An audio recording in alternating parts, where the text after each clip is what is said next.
가로세로 연구소 강용석 변호사가 최근 경찰에 체포됐다 풀려난 후 방송에서 CCM을 부르며 울먹이는 모습을 보였죠. 가세연의 허위 보도 때문에 피해를 입은 이들을 뒷전으로 하나님 파리를 하는 모습에 또다시 한국교회를 욕되게 했다는 비판이 나왔는데요. 가세연과 김용호 기자의 무책임한 방송을 보고 공분해 가짜뉴스 가세연 피해자 단체까지 발족됐습니다. 중심에 선 인물은 세월호 참사 당시 국가폭력과 허위 보도의 피해자였던 홍가혜 씨인데요. 홍 씨는 최근 기자회견을 열고 홍가혜법을 만들어 가짜뉴스 피해자들을 구제해달라고 호소했습니다. 신비롬 기자가 보도합니다. 기도를 멈추지 마라. 앞의 상황이 마음을 눌러도 원망치 마라. 너의 입을 지켜라.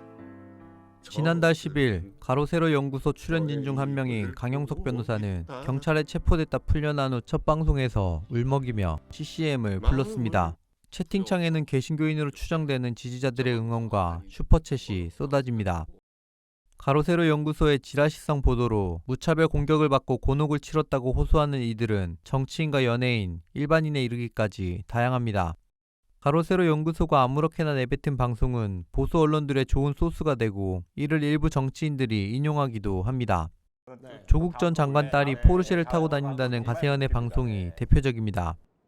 가세연은 경찰 소환 조사에 불응해 체포까지 됐으나 이틀 만에 풀려나 여전히 아무 일 없다는 듯 방송을 이어가고 있습니다. 이 같은 무책임한 방송과 보도로 내상을 입은 피해자들이 분개하며 최근 가짜뉴스 가세연 피해자 단체를 발족했습니다. 중심에 선 인물은 세월호 참사 당시 국가폭력과 가짜뉴스 피해자인 홍가혜 씨입니다. 홍 씨는 지난 2014년 세월호 참사 당시 구조가 전혀 이루어지지 않고 있다며 빠른 구조를 요청했다가 해경 명예훼손 혐의로 기소됐습니다. 이 때문에 그는 김용호 전 연예부 기자를 비롯해 수많은 언론의 문매를 맞으며 사기꾼, 허언증 환자로 매도당했습니다. 김용호 전 기자는 홍가혜 씨가 유명 가수의 사촌 언니, 야구선수의 여자친구, 일본 교민 등을 사칭했다는 취지의 주장을 펼쳤고 디지털 조선일보는 2014년 총 27건의 기사를 받았으면서 소송까지 갔습니다. 결국 홍 씨는 지난 2018년 대법원으로부터 무죄 판결을 받았고 관련 보도 역시 모두 허위로 판결났지만 당시 입은 상처는 아직도 아물지 않았다고 호소합니다.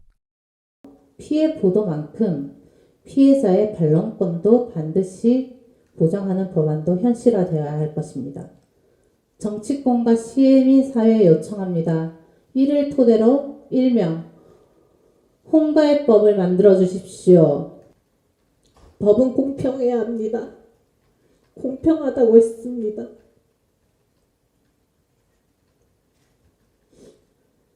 피해받은 만큼 돌려주거나 회복되는 것이 진정한 공평이자 헌법이 대원칙으로 세운 정의의 원칙일 것입니다. 가짜뉴스 가세연 피해자 단체 결성에도 가세연 관계자는 따로 할 말이 없다며 무성의한 태도를 보였습니다. 그건 제가 말씀드릴 수 있는 부분이 아니라서 뭐 어떻게 따로 드릴 말씀이 없네요. 한편 더불어민주당이 개정한 언론중재법은 9월 본회의에서도 상정되지 않았습니다.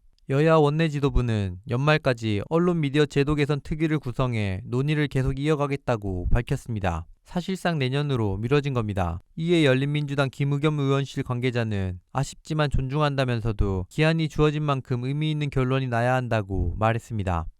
충분할 만큼 논의를 했고 우려가 컸던 부분들에 대해서는 협의 과정에서 많이 해소가 됐기 때문에 부족함이 있더라도 일단 한 발 떼고 가는 게 맞다라고 그렇게 어제 요청을 해드렸는데 그게 지금 불발이 된 상황인데 지금 어제까지 하기로 했던 것을 지금 연말까지로 일단 미루어놨고. 평화나무 뉴스 신비롬입니다.